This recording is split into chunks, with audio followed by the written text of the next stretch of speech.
Hi, I'm Gannon, and welcome to my podcast, The Franchise Accelerator. As the founder of the Largo Group, I have provided accounting services with a specialty in the hospitality industry over the last decade. I have prided myself on finding a way to work with my clients, not just where their businesses are today, but working with them to scale. What I've realized over the course of this work, this mission, is that the common challenge for business owners is how to scale. How can you go from one location to many locations if there's just you? This is why we've started the Franchise Accelerator, because inside you is a great idea that can scale. And with the right tools, the right techniques, you too can create a franchise, a brand that's more than just you grinding it out, working 80 hours a week, and sacrificing for your business. You can create a brand that can stand alone and can truly create financial wealth for your family. I'm so excited to be a part of your journey, and I look forward to being with you every week as we join on this adventure together. Hi, everyone. Welcome to this episode of our podcast. I'm so excited to be joined by Joe Camberato, the founder and CEO of National Business Capital. Joe, thank you so much for joining us. Yeah, my pleasure. Thanks for having me on. Yes, well, I know everyone will find this very interesting because you deal with small business owners all of the time. So can you tell us a little bit about what National Business Capital does? Yeah, so we're a fintech lending platform. Started the company back in 2007 out of my spare bedroom and have scaled it up to be a fintech leader in really the alternative non-bank lending world.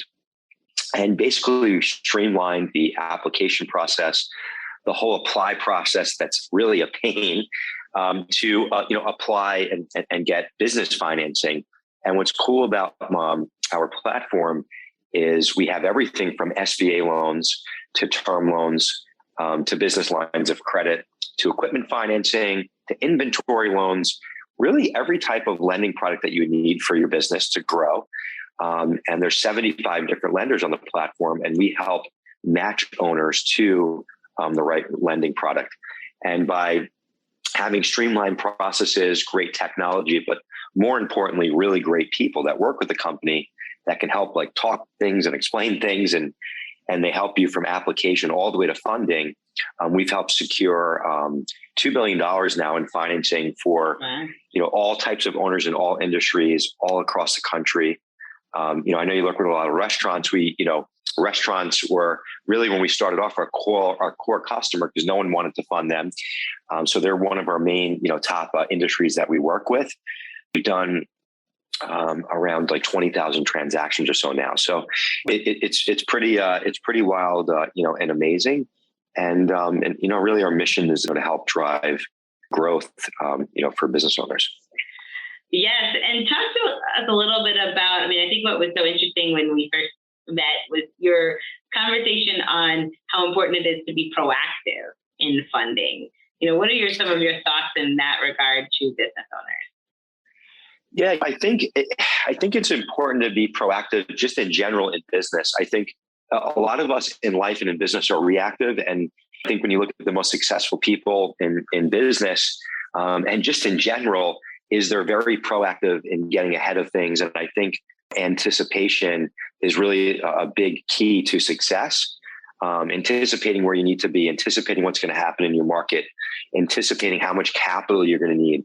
And I think, really right now we've just gone through a crazy time with PPP, and it was fueled by a lot of very basically free money from PPP dollars or low cost EIDL loans and things that have never been available. So, it was great and it was helpful. And thank God for that, because I think we would have went into a really wild recession. But, as we're coming out of that now and all that stuff's dried up, in a way, I think a lot of people realized that didn't have the best financing relationships when this rolled out. The ones that had the best, the financing relationships established, they got the PPP dollars first. Yeah. But the reality is that was a temporary short-term thing. And I think as we're out of that now, that stuff's gone. And in a way, it spoiled us a little bit. Yeah. And that's gone now. And we're still in uncertain times. I think we're still going to have like these like ups and downs. And I do think it's going to be very, like we're already seeing it very different from industry to industry and from state to state, and also depending on the size of the business that you are. So, I just think it's really more important than ever to be proactive in your financing relationships and having a financing relationship in your corner, because the best time to apply for financing is when you don't need it. Right. and so many people wait till it's like they're in a worse, in a not good spot. And sometimes like, it's not like, all the people that we work with are growing. And sometimes just because you're growing, you're not keeping up, fast enough with the business, and the business starts outpacing, your capital. So you don't want to wait too long, because even if you are growing, if it starts messing up your cash flow, that can start to really change what you may or may not have access to in terms of funding. Yeah, I agree. Because I think so many times, in my world, you see hey, I'm going to open a new location, and then that's great until the contractor goes over and the equipment is more than you thought, or you didn't really even know how much equipment you would need. And all of a sudden, your other business that's successful has drained its cash to build this new business, where if we had just thought about how much cash we needed at the beginning, that's why I think your business is so valuable to so many people, because if you could plan out, here's what we're going to do for the equipment, here's what we're going to do for the build out, and not sacrifice the cash in the healthy business, I think it really sets you up for such better success when the second location or third location opens. And that's why it's so important to have those financing relationships established. And I don't, a lot of like banks and fintech, or banks versus fintech, or alternative lending versus banks. I believe it, and most of our lending, we work with some banks, but a lot of the nation's leading and largest non-bank lenders. Some of these are publicly traded institutions and fund billions of dollars. I believe that you should have a combination of bank, relationships, non-bank relationships, and maybe even some private equity relationships. I think it's a combination of all. It's not one or the other, and you should just always be working on those relationships. It's not easy. It takes time. We're really easy to work with. We're fast, but although the bank relationships are long term, they take time to build, especially like the localized business focused banks. Those more like community style banks. You really should have a relationship with those, especially in restaurants, because a lot of the big box banks just don't want to work with you. And by having relationships, and you should have some private equity relationships. You want to open up your restaurant, go raise some money, put in some of your own money, and get some financing. And sometimes that's needed if you're really growing, but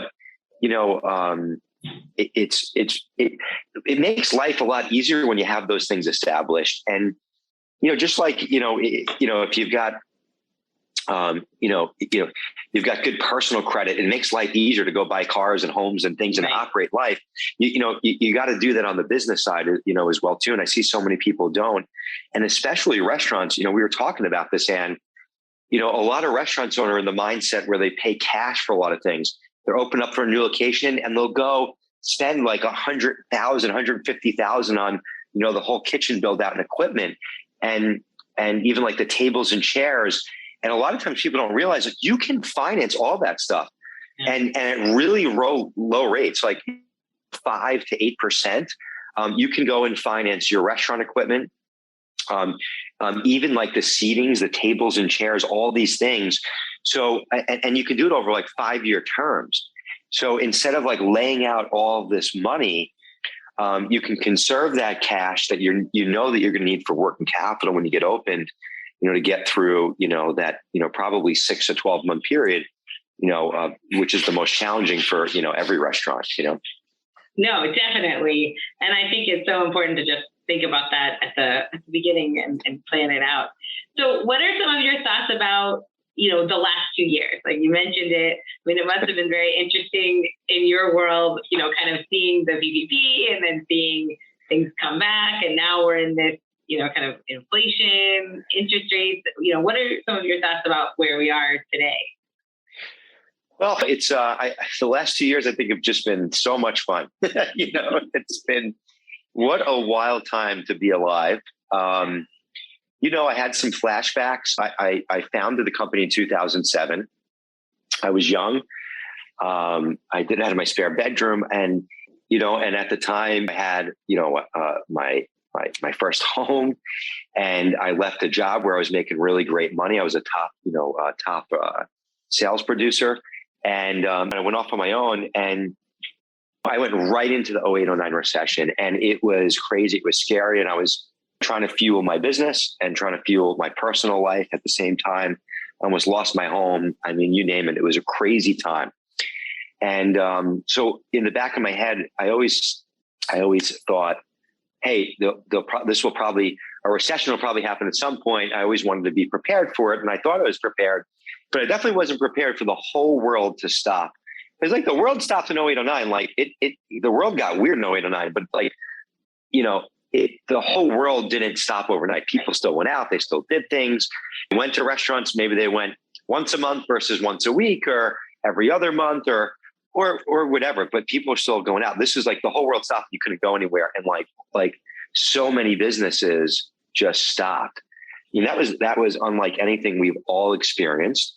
So fighting through that, I mean, we had a crazy time. We had like 6 months where my inventory is money through, and lenders, right. and that inventory stopped, and it was all PPP dollars. So we had to really just kind of restructure everything and just like we all did. And we're all trying to figure out what the hell's going on in the world. And I do think that we are in the best country in the world. And I really do mean that. And I think we've come so far as business. And there's the population in 1950 was 2 billion people. Right now it's 8 billion people in the whole world. And you just think about that and you think about the US and how much more people there are. And people have gone to all these different new up and coming cities. So business isn't going to end. And I think that there's so much opportunity out there, which is amazing. But I am, and I think you should be, cautiously optimistic. There's still weird things happening, war. There's still supply chain issues. Inflation was happening pre-COVID. It just accelerated because of COVID, and now everyone's awake to it. But that's been happening, and cost of materials are up and down. So you really just think if your businesses are tied to commodities, food, things like oil or materials, still seeing these big price fluctuations. So we're seeing people that are tied to those things. They've got the work and people are paying them, but they're mispricing their jobs, or they're mispricing things, or they're not adjusting their prices enough. So they're making sales and doing things, but it's not profitable or as profitable, which doesn't really work for their business. So the owners that are, again, going back to being proactive, the ones that are being proactive are doing really well through this, and they're managing through it.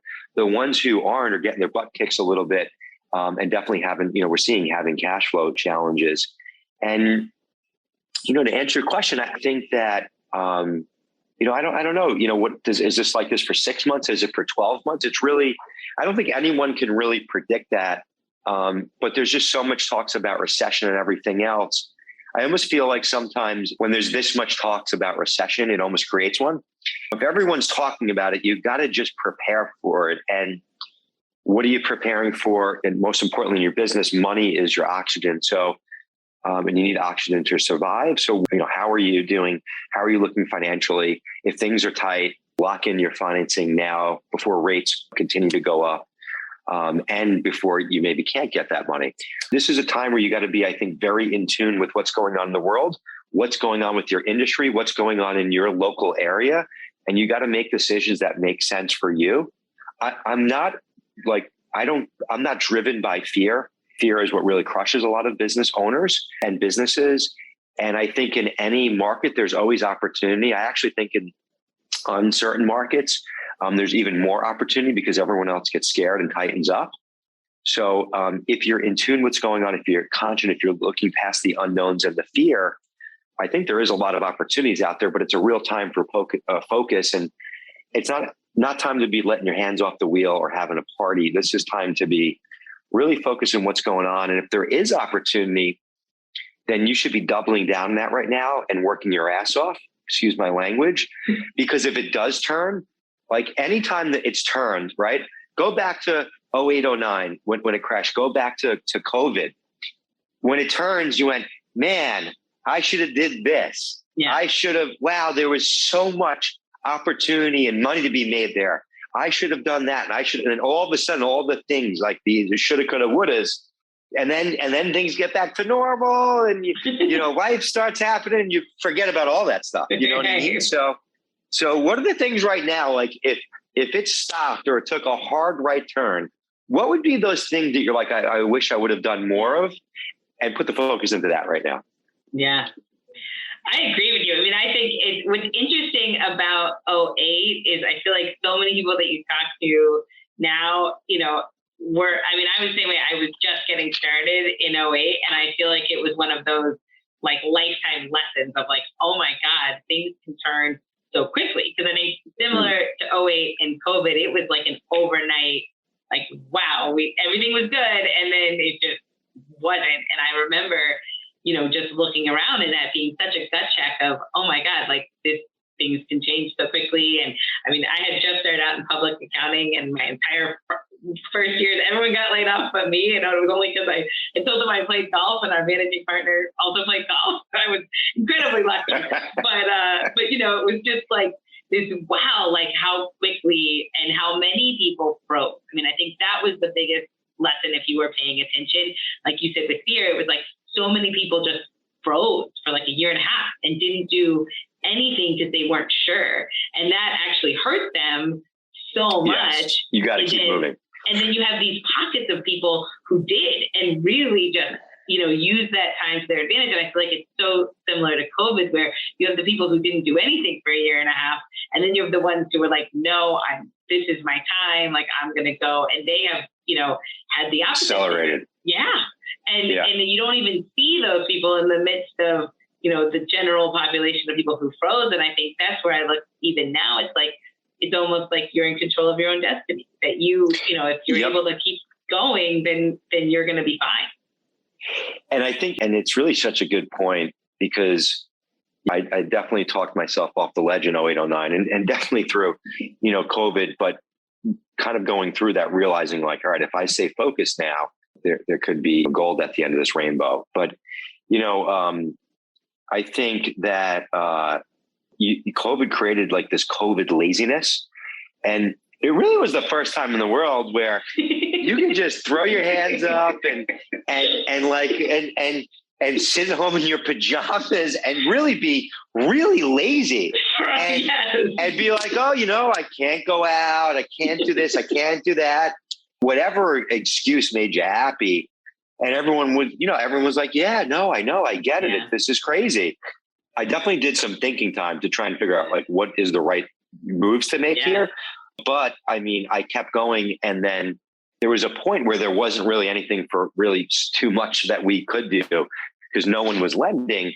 But very quickly before anyone else, my team and I were back at it. We were doing things. All right, there's not much to do here, but what can we do? What can we clean up? What can we be prepared for? We just kept going. It helped us now as we come out of it. People are still like, oh, you like still at home. And I'm like, what are you doing? Like, you got to go, there's a vaccine now. Like, just get over it.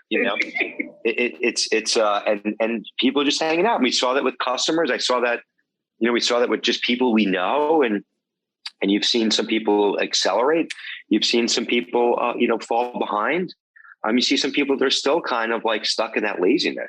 It's just wild, but you got to keep moving in biz, and there's always opportunity somewhere. You see with like restaurants, like we saw some restaurants that there was someone locally here, and they were like a really nice in dining type of restaurant.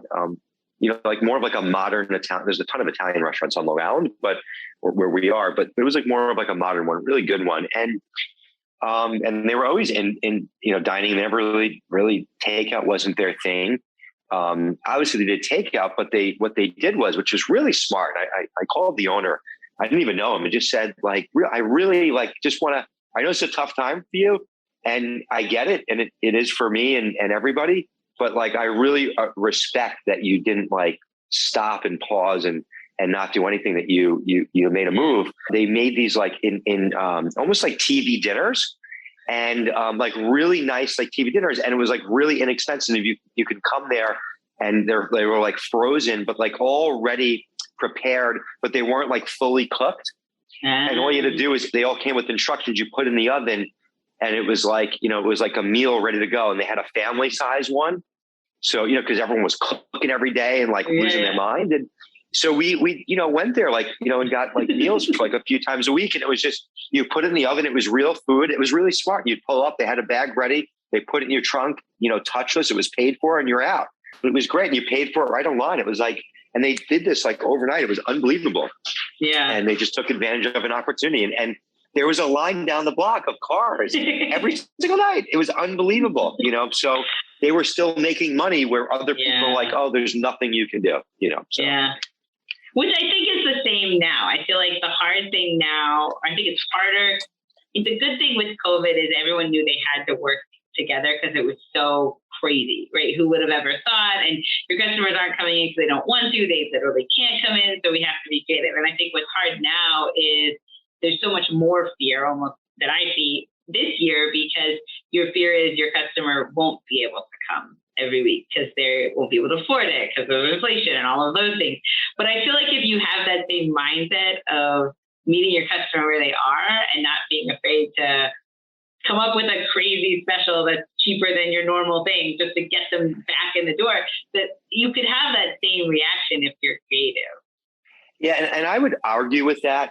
I think that people love going out to eat and spending money on food. And I would say if people aren't showing up to your restaurant, there's something that you need to change, whether it's your decor, whether it's your menu, and maybe you haven't redone the place in some time now.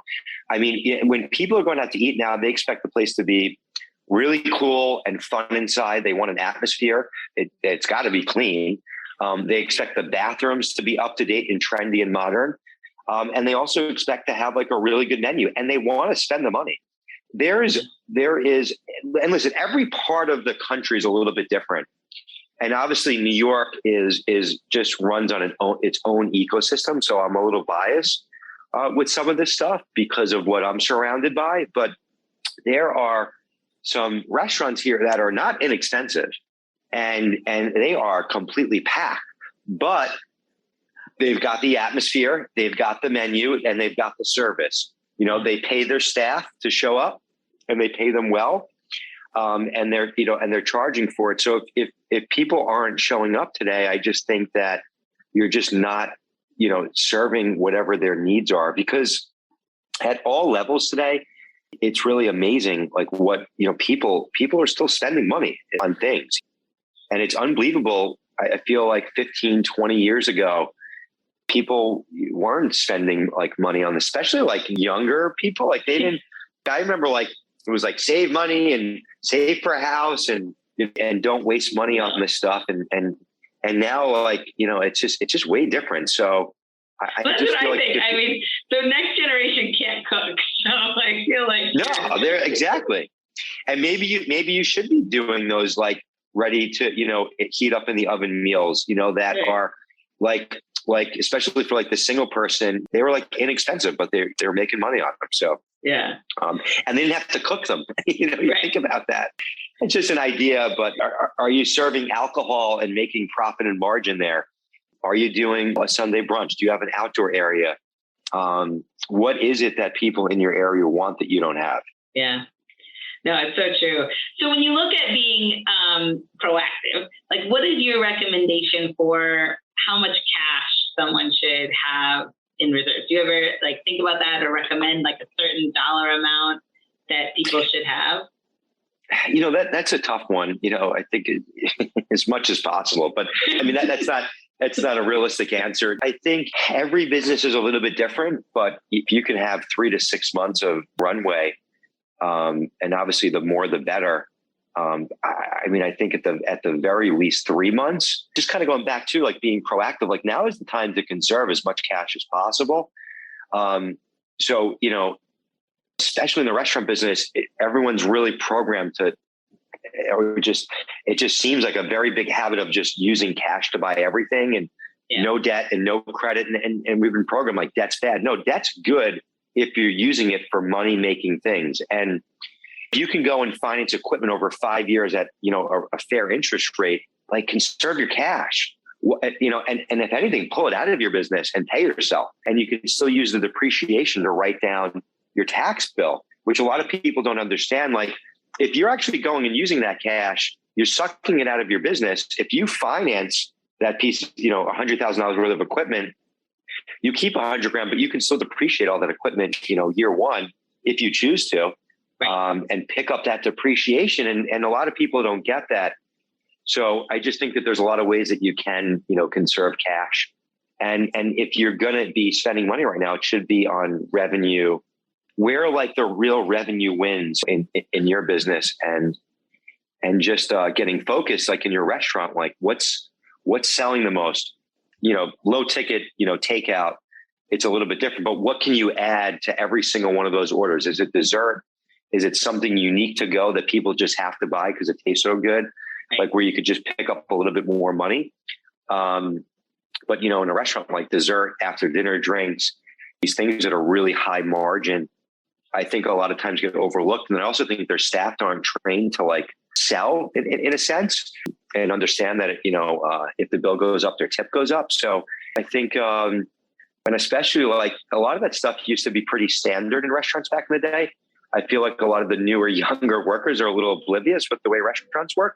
So I think if you're not training your staff and spending the time with them, because they're the ones they're the ones out there, moving the needle in your restaurant. So they need to be trained, and you could tell when you go to a restaurant who's on point with this stuff and the ones who aren't because the staff's clueless.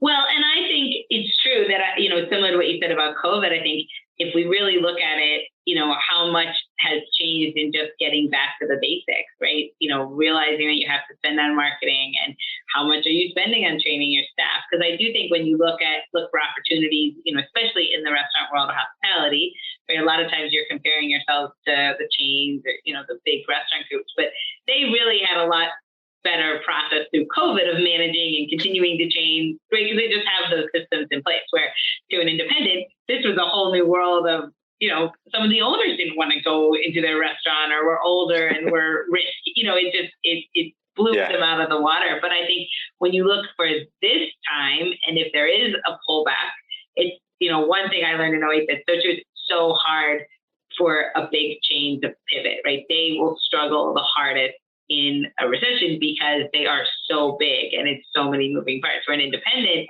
at least in 08, this was an incredible time for independents because they were able to pick up where the chains closed 50 locations just because someone in, New York is making that decision. And it wasn't a bad location. They just need to cut. So now they're just making weird decisions to cut, where an independent can pick up that market share. So I think really looking at how you're running, having your processes, having your cash flow, having your good decision making, and making sure that you're, doing everything you need to do, there could be a lot of opportunities.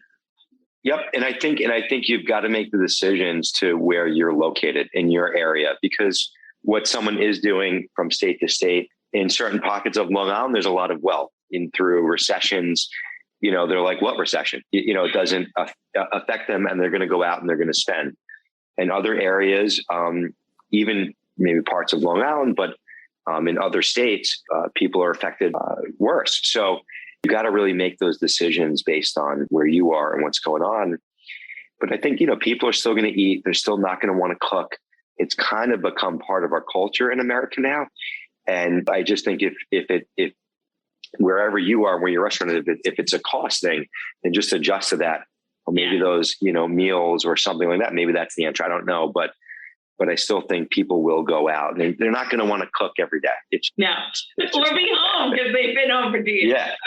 Yeah, so exactly. Yep. So, yep. And in this recession too, could be more of, this recession too, just could be more of like a stock market recession. Because a recession is just when, the market's down X percentage for X amount of time. It doesn't necessarily mean that it's going to be like an 08, 09 repeat. Right. And I think everyone, when they hear recession, it just triggers 08, 09, 08, 09, 08, 09.